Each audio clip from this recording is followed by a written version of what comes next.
Today we're going to talk about VMware end-user computing as a force for good. We're going to show you how to get to a force for good use case, and we brought an example reference case. Before we start, please take a short notice of the disclaimer, and then we'll begin. My name is Huib Dijkstra. I'm an end-user computing specialist at VMware in the Netherlands. And usually when I tell somebody I'm from the Netherlands, they start to talk about tulips and windmills and all that kind of sort of thing. And I can't really debunk this as I got a windmill in my backyard. I'm actually very happy that this session got selected, as it saves me from working on my house for at least one weekend. So you can find me on Twitter under my own name. I also blog under my own name. And I do quite a lot of public speaking in Europe.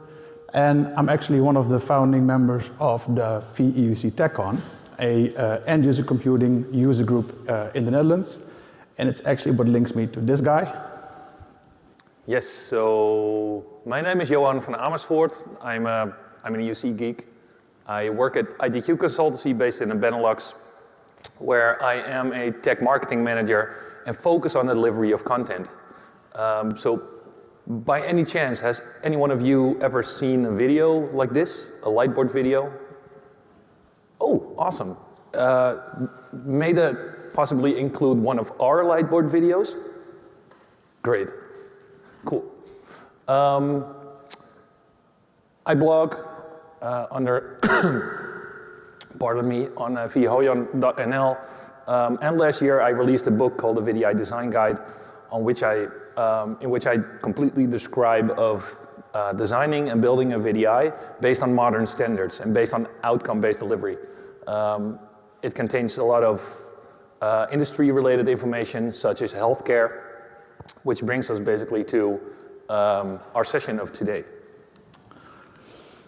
All right, so this map doesn't show the concentration of VMware customers worldwide. It's actually something a little bit more serious. It displays the percentage of total world population with the cancer disease. And when I click through these slides, you will see that these percentages are on the rise.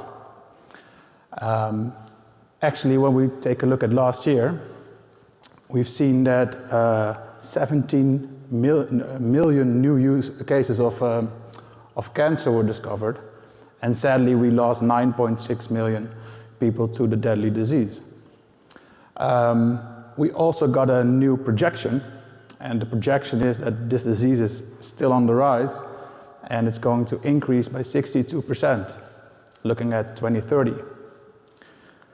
When we go even further into 2040, they expect that 27.5 million of new cases will be happening each year. And when we start to look at organizations that are fighting this disease, they don't get a break either. So 40% of healthcare organizations now claim that they are under cyber attack almost daily. And the spending has also gone up. So it has become more costly to run a healthcare organization. And they're actually in competition. They are in competition with the patients themselves. So who here has an iPhone? All right, who has turned on the health feature? Me too, right? So what we're seeing is that more and more people no longer solely rely on data from their physicians, but also start to rely on data from their wearables and their personal devices. Staff is also changing. We brought just two major trends. The first one is that there's a general shortage. This is worldwide. And especially in our region, we're seeing that a lot of people hold multiple positions within one organization or even within multiple organizations. And we combine this with the life expectancy that has gone up. So about 11% of the total world population is now over 65. And in some regions, this number is even higher. So let's get back to IT. right? Because we're not done with the challenges that healthcare organizations face. The whole industry is on the verge of a technical disruption, not solely by the new IoT for medical health, but also virtual health. And we've recently seen that Apple and Amazon and even Google are now entering this space. So you would imagine that healthcare organizations around the world are speed dialing VMware at the moment. This isn't always the case, as goes for our reference customer. They started a project for replacing Windows 7 in 2017. And I first met them during a summer event where I talked to these engineers. They told me about the project and about the organization they worked for.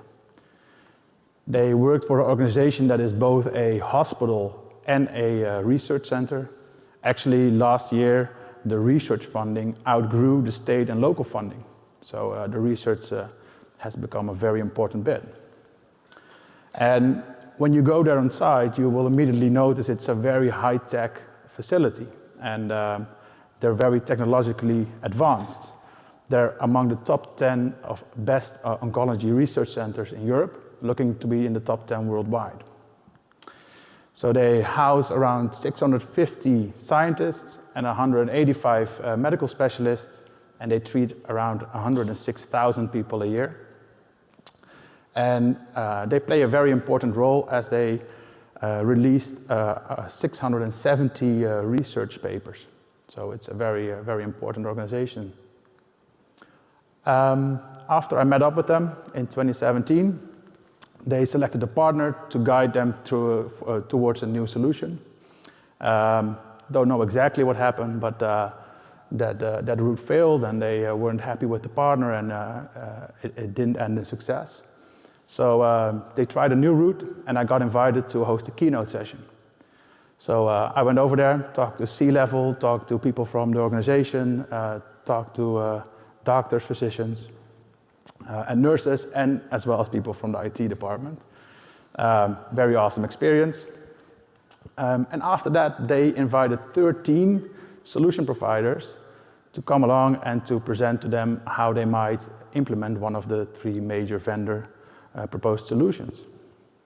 So after that, I called them and I met up with them, and they were in a total state of disarray. They didn't have a clue anymore. Cloud sounded good, on-premise sounded good, VDI sounded good, going all tablets sounded good. And it's actually what we'll use as our main problem for our session today as well. When you have a too generic reason to start your project, you will get way too many solutions. It basically becomes a turkey shoot, and you might up with a solution that doesn't fit your organization. So I called them in for a workshop. I think I called it beer and pizza. I don't know, I can't remember. But during that workshop, we introduced Simon Sinek's Golden Circle of Why. If you're unfamiliar with it, just go on YouTube and Google it.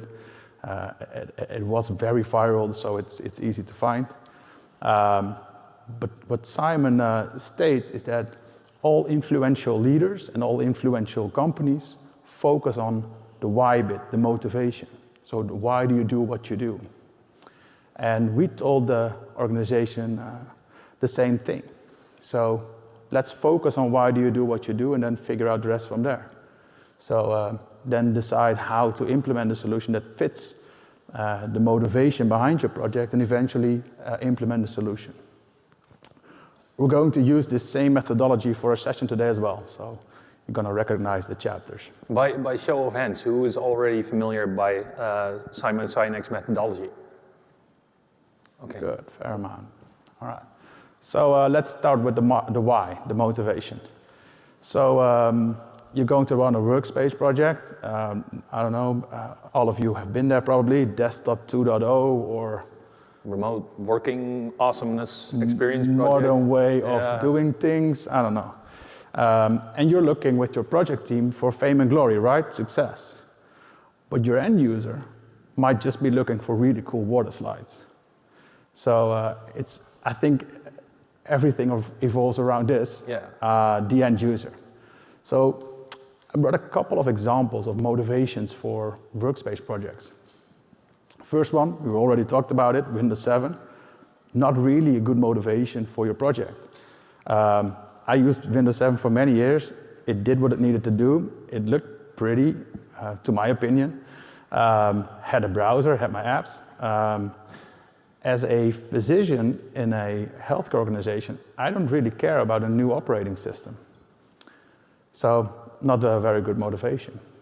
Same goes for tooling in your organization. So basically, engineers come up to you and say, hey, we're gonna run a huge project because our tool was out of date or does no longer support a specific backend or something. It's not the best motivation to run your project, and it doesn't really fit a higher cause or goal. Same goes for external factors. Consultants, hardware vendors that might tell you, hey, you need a GPU. GPUs are awesome, and we're going to talk about them later on during this session. But just upgrading hardware isn't the best motivation for your project. So what is? Money. Money is a good one. For one, yeah. It's not the best, as you will only notice the effect of cost saving short term. So probably the first 1.5 years. The benefit will still be there after that. You just notice it less. So I'm going to jump ahead. We found the perfect why for this use case, for this reference customer. And it is to reduce the burden imposed on so many by the cancer disease. Awesome why. Doesn't necessarily have anything to do with IT, but we'll get to that. Yeah. So for the how part, you usually dive in the process of implementing a solution now. But for a session, we're going to use the how part to show you ways to get to a good why, so to find a good motivation for your project. And the first one, it is a bit boring, but it is to read annual reports.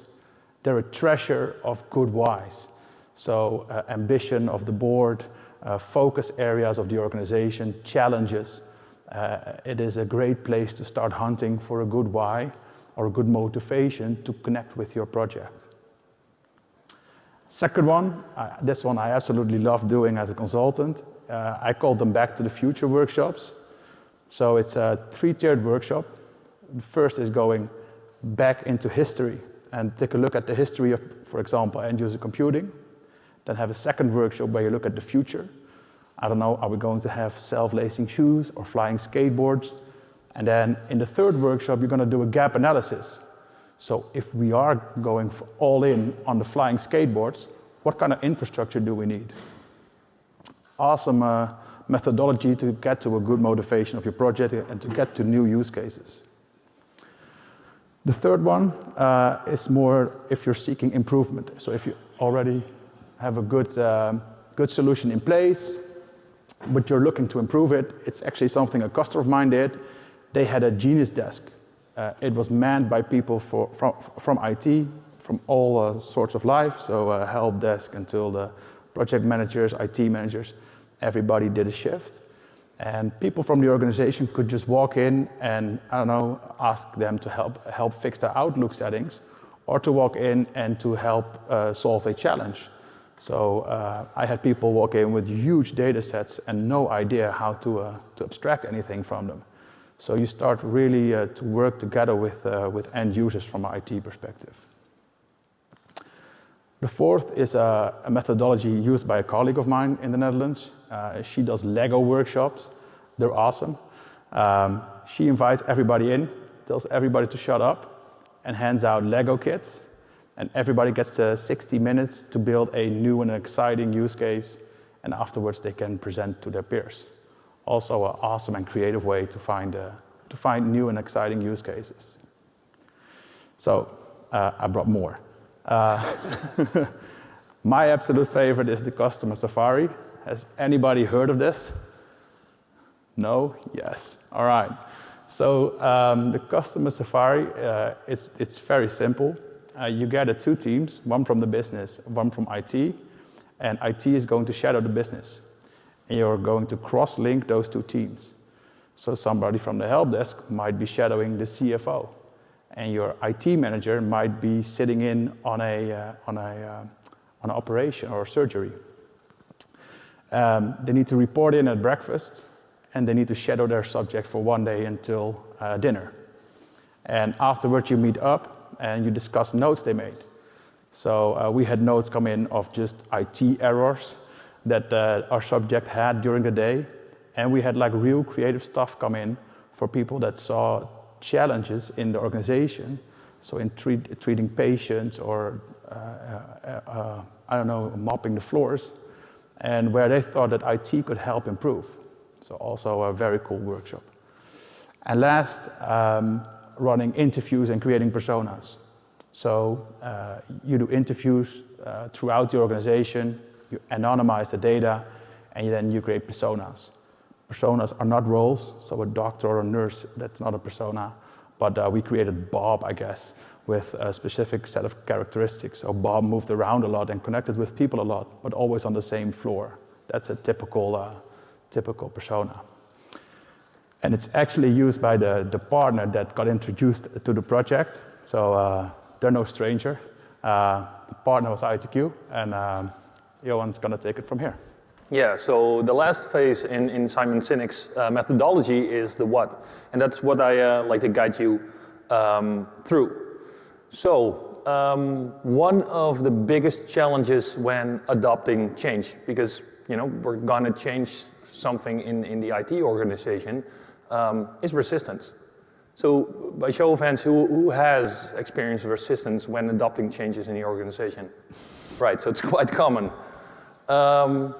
And resistance comes basically from the fact that IT has always been seen as the Windows 7 to Windows 10 migration team, or the team that has tickets in their ticketing system that are open for 3 weeks, or they take a lot of time when you request an application and it finally ends up on your laptop or your machine. The fact that stigma is over IT, that's not a good thing. So what we wanted to do is to basically remove that stigma from IT, and IT becoming an enabler for the business in the eyes of the business. And also IT getting somewhat more pleasure and excitement in what they do. So one of the first things we always do is introduce something we call the art of the possible. So one of the, and this is especially for this customer, one of the things that they thought when we introduced something called VDI is that VDI is, that is something that limits me in what I do, is not capable of running graphically intense applications or using weird peripherals such as specific keyboards to healthcare, or all kinds of things that are not suitable for technology like this. So what we did was, and we were in Holland and in the Netherlands, and the thing that we really do good in the Netherlands currently is Formula One driving. So what we did is we took a play seat, we took Horizon. Our friends from NVIDIA sponsored us a couple of GPUs for this project, and we basically took the cheapest thin client that we could find. And the whole goal of this exercise was to show the customer that if we were able to virtualize a game like Formula One 2017, which is purposely not built for VDI, which has weird peripherals like a steering wheel and gas pedals, requires a lot of graphical acceleration. If we could virtualize something like this, and the customer could actually see it and experience it in the hospital, would that show the actual art of the possible? And the answer was yes. So what we did, at the right you can see a gaming PC, at the left you can actually see the VDI session running. And as you can see, there's hardly no difference in the actual experience. This play seat is currently still running at the experience center of the customer. They won't give it back. Which is a challenge, but If you would like to know more from a technical perspective of what we did here, is you can see the results of that project on my blog. Of course, we found some challenges along the way, but we were lucky enough to solve them and achieve a great user experience. So this was the first step to get away from that those challenges in terms of IT and the stigma. The second thing is that, and this is really important, when you start to talk to the business is not like business owners or so like a department owner of let's say a clinical department. No, the business is actually people working with the applications, working with the patients that are struggling with, ticketing systems that IT needs to solve challenges, or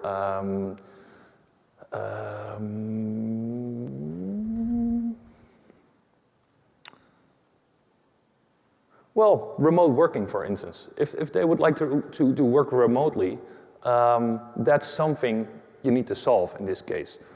In our hospital, researchers are working 24/7.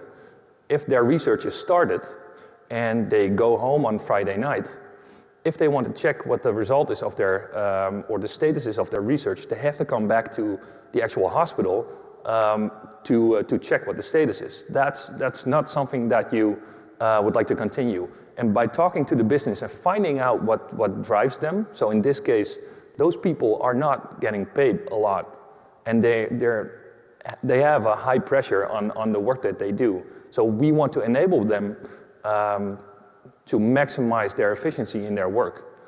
And this is one of the examples. Other examples are fast user switching. If a person at the desk wants to help a patient and needs to wait a couple of seconds before a session is logged on, that's not workable. So we want the user to be able to sign in directly in applications in case a user switches from desk to desk, or another user wants to work from another desk.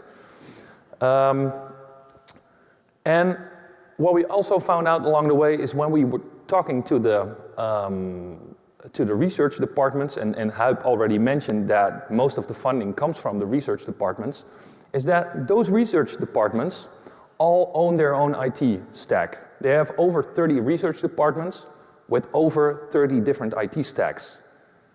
HPC clusters for AI and machine learning applications, their own VDI stacks, all kinds of weird forms of IT, all delivered by their own specific IT group and all funded by their own IT group. So their environment basically looks like a massive, well, they have a massive amount of projects concurrently running. One of their projects, and this is, we came in for a digital workspace, and we found out along the way that they had a couple of other projects running that were really interesting to us, such as high performance computing. And along those conversations we had with the business, we found out they had a couple of business requirements that were important to the project.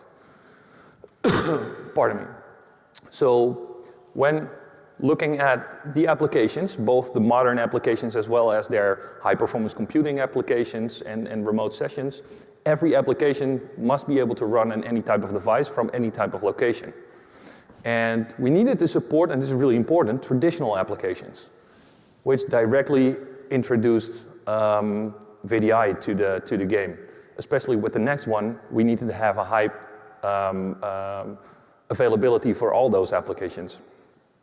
And we needed to create the best possible user experience for all of those users. So, like I mentioned, if someone works at the desk, we need to have fast user switching because a user needs to sign into applications very fast, but also no performance issues are tolerated. So a user should always be able to work in a normal way without complaining about things like performance or not able to remotely work. And this, although we didn't have a specific budget constraint. The customer did ask us to lower the TCO of their complete IT environment where possible, which gave us an idea. And after we gather requirements, the first thing we always do is run an assessment throughout the whole IT environment. And that's a technical assessment. So we deploy a piece of software that's gathering all sorts of information. We bring that in one single database and we analyze the data that's coming out of there. One of the things that was very interesting is that 80% of all the users within the environment could potentially benefit from graphical acceleration. Means that their EMR, that other types of applications that they're using, that could benefit from that graphical acceleration. And if you look at some of the other interesting information, we had 2,200 users in total. And what you can see here is that between 8 and 5, the majority of users are working. There's no real peak. It's just between 8 and 5, the majority of users is working. And if you look at resource consumption between those times, it's quite stable. So there's no real peaks, no real high peaks, which gave us more direction to the idea that we had. So between 8 and 5, those users are working, or between 9 and 5, for 40 hours a week. Which also means that for 120 hours a week, we had resources available. A gigantic pool of resources, GPUs, CPUs, RAM, disks, IOs, you name it, we had that bunch of resources available.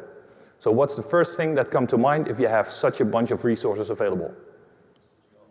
Who's thinking Bitcoin? Right. Yeah. Bitcoins aren't cool.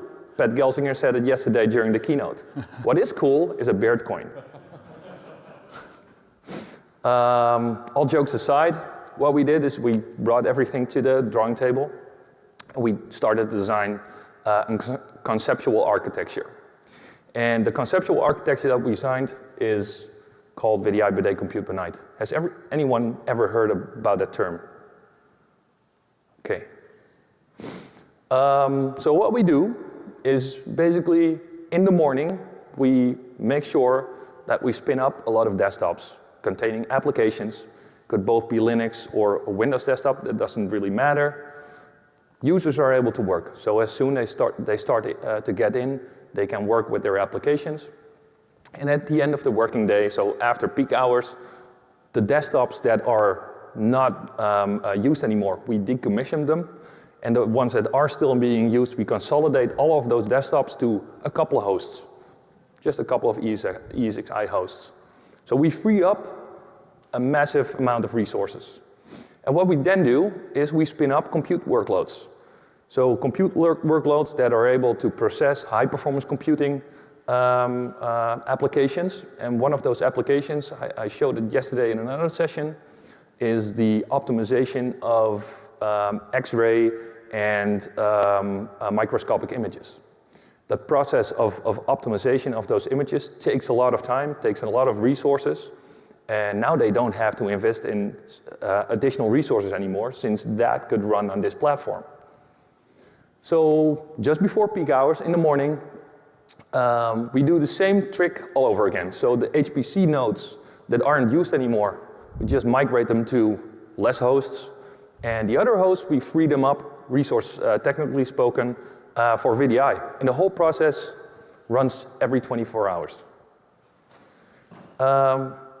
And from a architecture perspective, it basically looks like this. So we have our use cases. We have our different types of applications, so browsers, image viewers or editors, our research applications, but also modern applications like Docker-based or container-based apps. We have our workload VMs, so Windows and Linux VMs, and we obviously need an infrastructure. We purposely chose for an HCI because it's fairly easy to scale out when more workloads are coming in.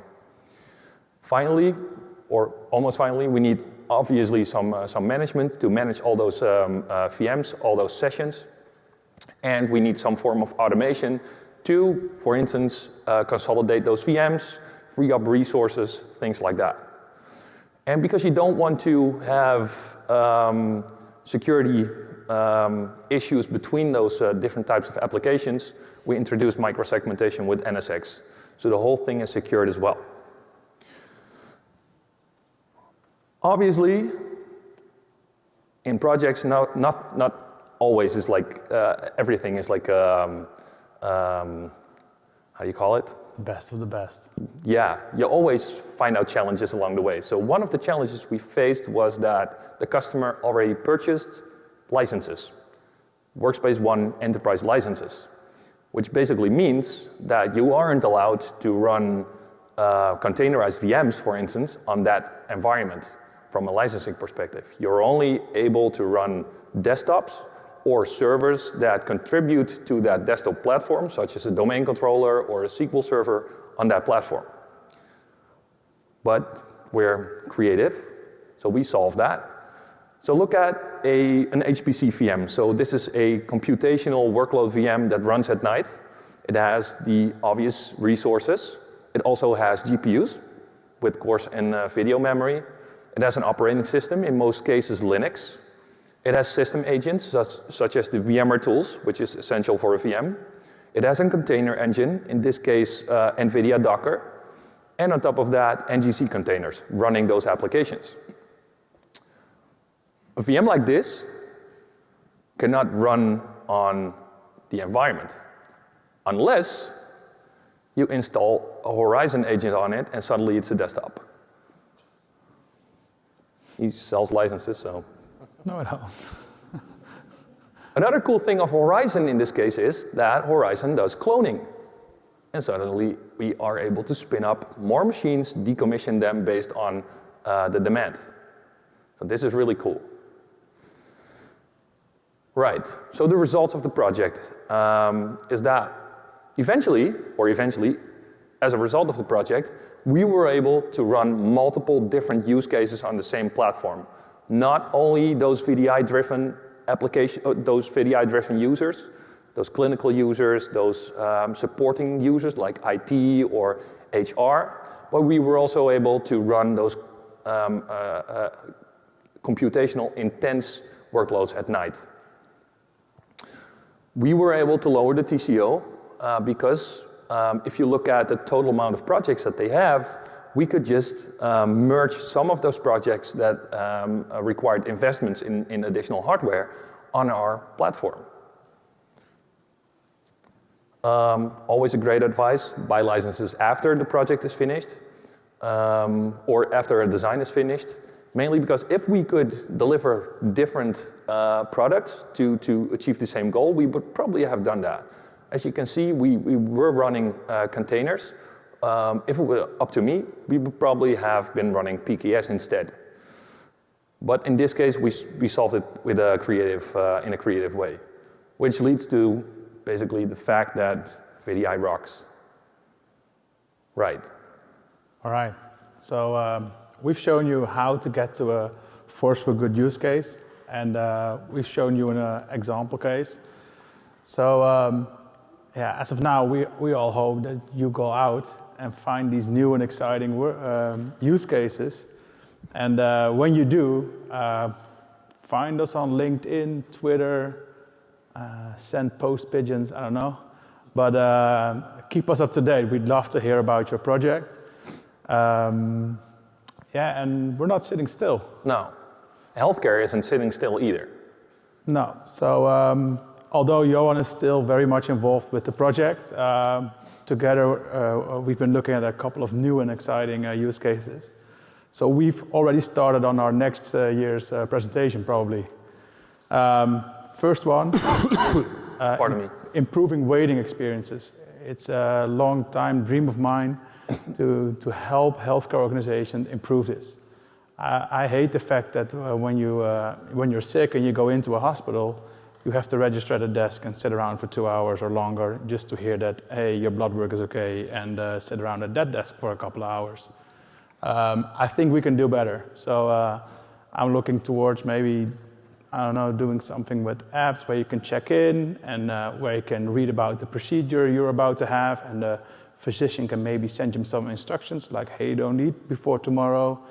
that kind of stuff, and with the waiting room fully digitized, so with working with sensors and QR codes and that kind of stuff. So that's one of our new projects we're looking at, so hopefully we'll be standing here next year or in 2 years presenting something new.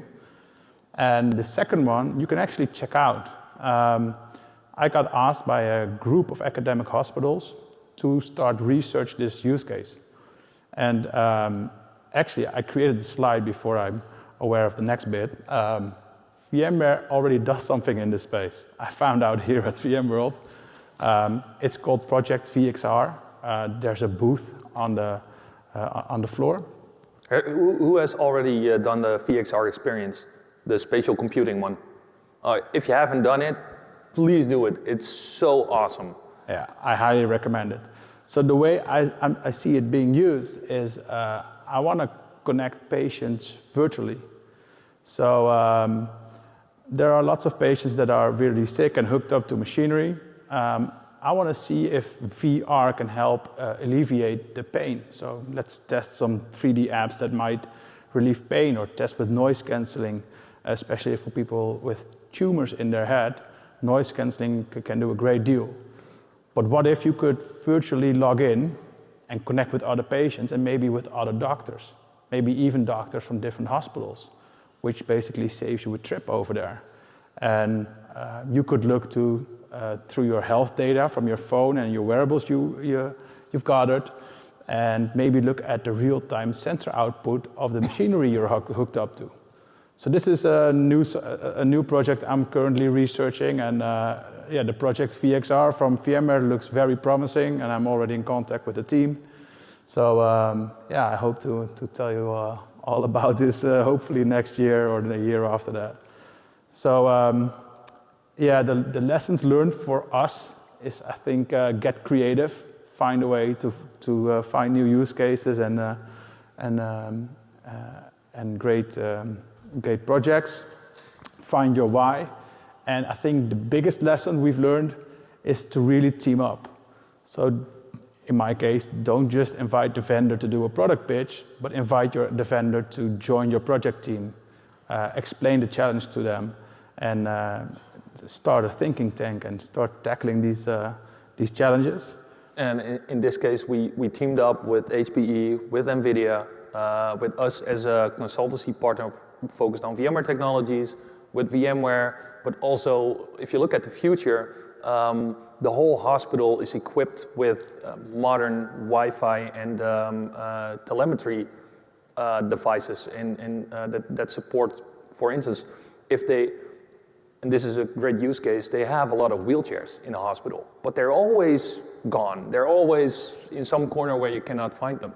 So their goal is to equip those wheelchairs with IoT sensors, so they will always know where a wheelchair is, and a patient could easily check on, like a tablet that's mounted to a wall, where the nearest wheelchair is. So these are examples of how we would hopefully combine, for instance, IoT with the different partners that helped on this project, and take the customer to the next level. All right. So before we finish, please fill out the survey. We flew a long way, so it would be kind of cool. Yeah, and that's basically twofold, because obviously VMware would like to know how we did it, but we are going to deliver this same presentation in Barcelona later this year, and we would like to hear your feedback on things that you liked or disliked from this presentation, or yeah, any piece of advice is welcome. All right. So we have some time left for questions, or I was thinking, if you have a great challenge or use case, throw it out there, and maybe somebody in the room has already a great solution. Yeah, we have a mic. We can help you think. Any contenders? All right, then I thank you for your time, and enjoy the rest of the conference. Yes. And hopefully the bands tonight. Yeah. Cool. All right, Thank you. Thanks.